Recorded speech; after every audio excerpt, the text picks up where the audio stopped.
Thanks. So I'm mainly here actually to talk about, I suppose, the patient and public involvement and engagement and how we've operationalized it from a Mobilise perspective. So we've obviously heard a lot there about what co-design is and the fact that really it can be done to design anything, whether we're looking at research protocols, new ways of looking at technology, behavioral change interventions, whatever you want to do, co-design should be part of that. And we've heard a lot today from Laura and other people about how important it is to have the patient voice included in everything that we do. And it's not only important, I suppose, from a research effectiveness perspective, but this is also becoming mandatory. So funders are asking you more and more, how have you included PPI in your funding application, and how will you do it once you get funded? Regulators are now turning around and saying, if you have a new tool or you have a new outcome measure, how is it meaningful to the patients that you have designed it for? So if you do not include them in whatever you're doing, to be blunt about it, you will fail. So that becomes really important to make sure that we're putting patient-public involvement and engagement, or just PPI, PPIE, either or, into our research studies. So it's important to know what each of these components of PPI is, because each of them should be in your study. So participation is the one that we're all aware of. It's when we have participants and they're giving us their opinion and we are analysing that opinion. So whether it be through surveys, through questionnaires, through unmet needs analysis, through co-design workshops, whatever it is, if we are analysing their data or their behaviours, they are participants. We often require ethics for them, and there's an inherent power dynamic there. So this alone is not PPI. If we only include this, we're not doing it properly. It's really important, but it is not good enough to just do this. So this middle section, involvement, is really where the magic happens. This is where you have people sitting alongside of you as equals. So they are helping you to design whatever your research proposal is. They are helping you and giving you advice about the questions you should ask, the questionnaires you should ask or implement, the technology you should implement, how you should analyze your data, how you should interpret your data, and how you should subsequently share it. Every single aspect of the research component can have and should have involvement in it, where they are sitting as equals. The final bit then is engagement, and this is more how we kind of share it through the kind of the main world, so beyond simply research publications to include webinars, infographics, videos, things that get your research out there and into the public. And if we include all of these, you're much more likely to really have confidence in the fact that the patient voice is embedded in everything that you've done, that the work you're creating is meaningful, and that it will have an impact. So in Mobilise, we knew from the get-go that PPI was important. And from the very beginning, we were including patients in the design of our information leaflets and the protocols and the important bits of the study. But then we realized, well, two big things happened, one being a global pandemic, which changed everything we did. It changed how we engaged with each other, never mind our protocols. But also we actually got advice from our funders that our PPI was not good enough. It wasn't obvious enough, and crucially, it wasn't really clearly mapped to each of our research objectives within the consortium. So they said, you need to make this way more visible. We need to see exactly what you're doing and why. And one of the things that made this really complex is because Mobilise is complex. So if you look at research guidelines or any sort of research that's already out there in terms of PPI, it tends to exist with single patient cohorts in a single country. We have multiple patient cohorts, all with very different and diverse conditions. We have across Europe and some American colleagues as well in terms of who we're engaging with in terms of partners, and then obviously there's all the clinical sites. So how did we and how could we make sure that we were taking all this diversity and making sure that our PPI was linked to each of these components. So one of the things that we kind of realized quickly is if we were going to embed PPI within our research consortium, we needed to embed it within our governance structures. So our PPI at the time was quite ad hoc. It was being done here and there, and while it was important, as I said, there was no kind of clear direction with it.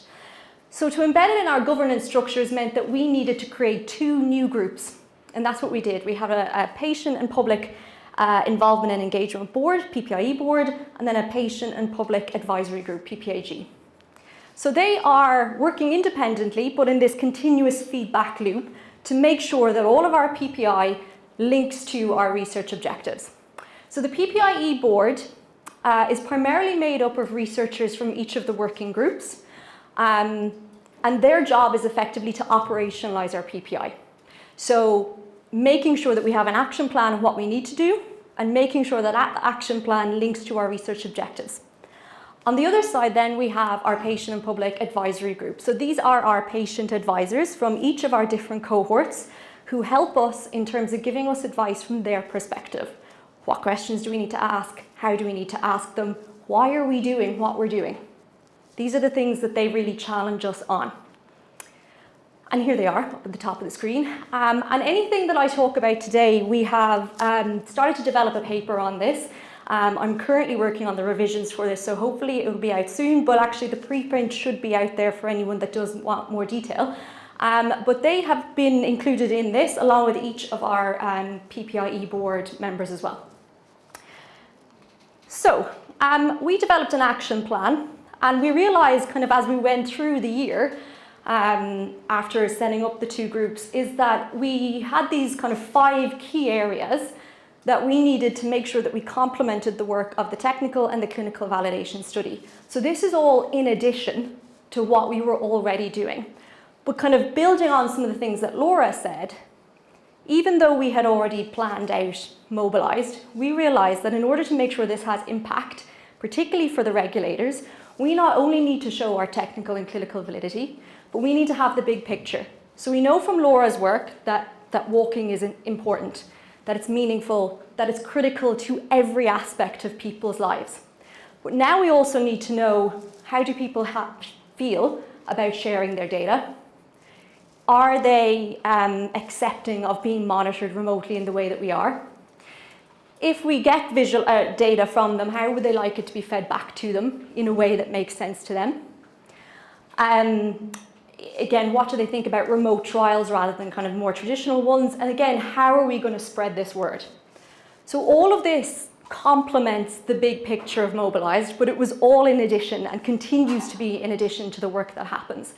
But what we ended up doing was realizing that we had researchers, patients, and other stakeholders that are actually, linked more in expertise to each of these areas. So rather than necessarily always going back to the 2 groups, we actually set up subgroups where everyone sat at the table together to design discrete tasks for each of these 5 key areas. So just as an example, this is one work that is currently being undertaken, so the visualization aspect. So how do people want their data or walking data over time visualized back to them? And this is really important because what's the point of collecting it if they don't see a reason for it or see what it means to them?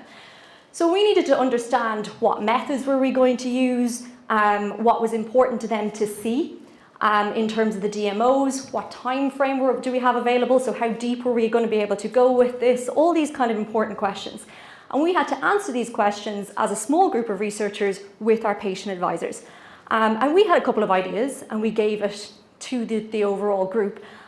And our patient advisors actually turned around and said, yeah, sounds good, but what about this?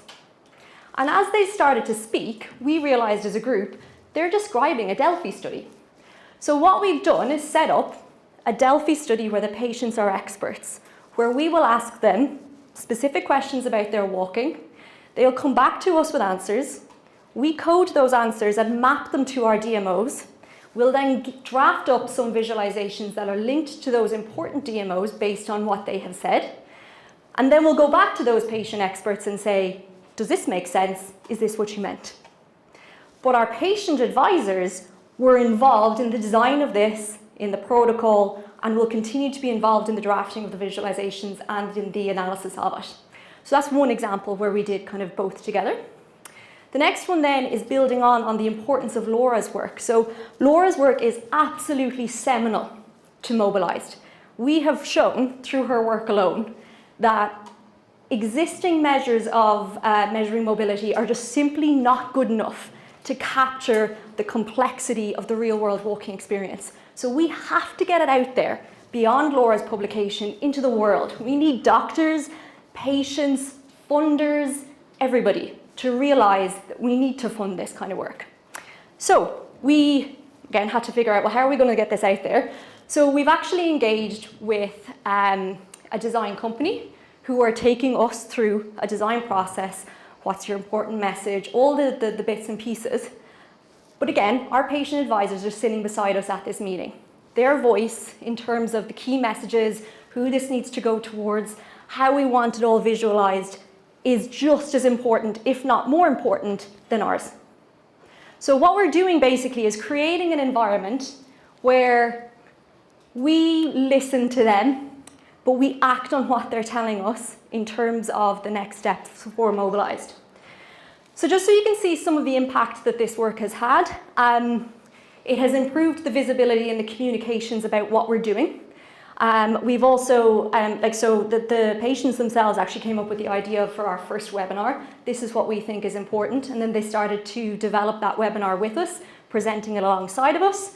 They've helped us develop a lay summary for our technical validation study results, and they will continue to be involved as we go further. So basically, just enhancing what we put out from a public perspective.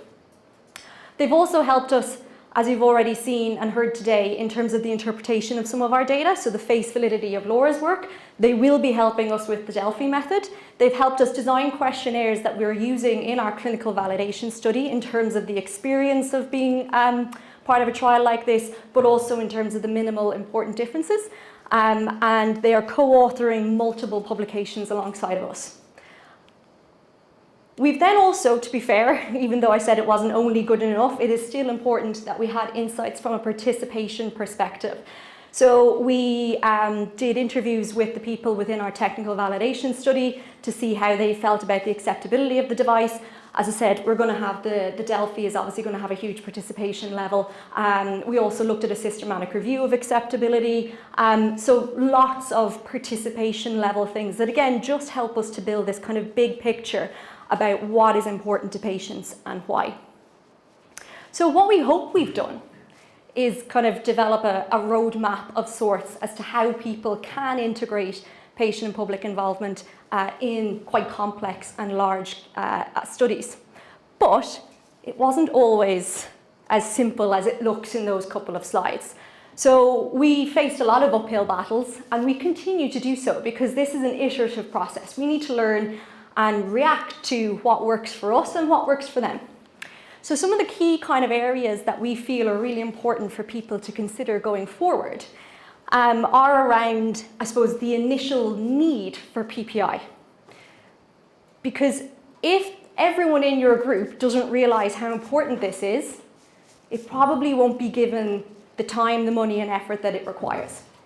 So a lot of people will probably, if you're looking for research funding in the future, need to add in that you're going to have to get everyone trained in this. Because unless people understand it, it simply won't happen. We would also suggest that it needs to be done and budgeted appropriately, because this takes a lot of extra resources, both from paying the participants for their time, but also to employ someone whose sole job it is to coordinate your PPIE activities. Because if you're trying to do this alongside a PhD, it simply won't happen, right? Because it just won't get prioritized. And one thing to be aware of when you're starting off with it is that this does change. So you can have a plan, your plan could be great, it will need to change. So having the awareness that this is iterative is really important so that you don't kind of get stuck in one track as you go on. Then it's about setting up those structures. So ideally, you don't do what we did, which is do it a year into the process, and you do it from the get-go, right? But again, this requires you to have resources in place to hit the ground running when you are given your funding. Who do I need to target to participate in my PPIE group? Those people might be different from the start to the end. But again, knowing the type of people that you're looking for and why, and what you expect from them. And the what you expect from them is really important. What we did was develop a terms of reference, which we drafted up. This is how many meetings we expect to have with you. This is how much work we think it's going to take. And we gave it to them to sign off on, and gave them in the first meeting that we had with them the opportunity to say, that doesn't work for me, I want to change this. You know, and they did. They did give us some feedback. But then since then, our terms of reference have changed. But it's changed based on, I suppose, the trust and the understanding that we're working together, which probably wouldn't have existed had we not given them, I suppose, a draft idea initially, and which then they were given the opportunity to change. So similarly then, once you actually get it up and running and you have the people, or you have your idea, one of the big things that we have learned from this is that we had developed I suppose a 2 or 3 page document which we felt outlined Mobilise really simply. And in the first meeting with all of these people, they said, we have no idea what you're talking about, right? So they actually said, you've not given us enough information. And subsequently, people who have joined our patient advisory group later than the start have said, I really didn't understand properly what was happening. So developing some sort of a public-facing handbook that is quite substantial in nature, but that is easily explained, is really important to help bring those people on board, because then they're just going to be much more aware of exactly what is being asked of them and what the scope of your work is. Because that was one of the frustrations for our members, is that they felt that they were signing up for something that was slightly different than it ended up being. It's really important to have agreed code of conduct, so who can speak and when. That sounds quite school-like, but bearing in mind you might be dealing with people who have, their inhibitions have changed because of their condition. People who may not be native English speakers might be a little bit more reserved. So understanding this is how we conduct these meetings and then making sure you follow through on that is really important, again, to create that space where they feel that it's safe to give their opinion. Being mindful of digital exclusion, one of our big issues is that we have conducted everything on Zoom. Now, one benefit was the fact that it happened in the middle of the pandemic meant that everyone was used to that. But I'd say we would have had difficulties had we tried to start it. So being mindful and aware that this can exist and then figuring out how you can work around it. So, for example, one of the big things that we do is make sure that they have plenty of notice of a meeting, that they were given instructions about how to join a meeting, how to act within the meeting, all beforehand. And then subsequently that we follow up with them afterwards. Did you understand? Is there anything that you need me to explain further? Do you want an individual meeting? So one of our patient advisors at the moment finds it quite difficult to speak unless they know exactly what they're going to say in advance. So it's really integral that we give this person everything beforehand in enough time that they can not only digest it and understand it, but come back to me for questions before we get to the meeting so I can speak for them. So working around your patient needs is absolutely integral, and then being flexible within that. So within the space of Mobilise, I think we started off with 9 people, we now have 11, but we added in 4 and lost 3. And lost them, not because they died, but because their circumstances changed. So having that flexibility is really important, because one of our members actually stepped out for about 6 months and then came back in. So when they came back in, how did we reintegrate them? Spending time telling them what's happened and making them feel like they can just hit the ground running again was really important. And really critically, and this kind of buys into the idea of getting everybody on board, is evaluate the impact. One of the reviewer comments on our paper at the moment is simply, well, are your publications not enough to show the impact of this? No, because our publications don't include our webinars, They don't include the differences that they made in our protocols. They don't include the differences they've made in the development of questionnaires. They don't include the differences in terms of the nifty Fox creation that we're doing in that video. It doesn't even touch the surface. So we have to document literally everything we do and how they have changed what our original plans are, so that we can then subsequently say, this is the difference that they've made. So when we're thinking of co-design and some of the things that you have planned for, there is nothing that people cannot get involved in. And it's really integral now that we're having all these kind of discussions about AI and the ethics around that and the ethics of data sharing and how we share it and all these kind of things. It is integral that people are part of these conversations. There's lovely kind of methods that you can do, like citizen assembly or citizen jury type things, where you can really fundamentally change the aspect of a research or a policy even through public engagement. So it can be tiny or it can be massive depending on what we do, but they have to be part of the conversation.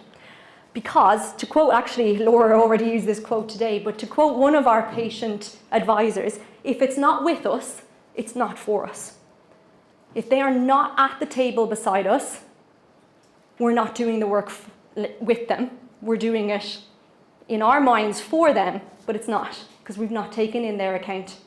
So we need to be aware that to really do PPIE well costs time, money, and effort.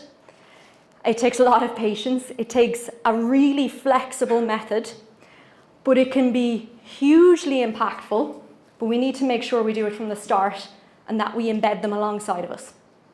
Thanks.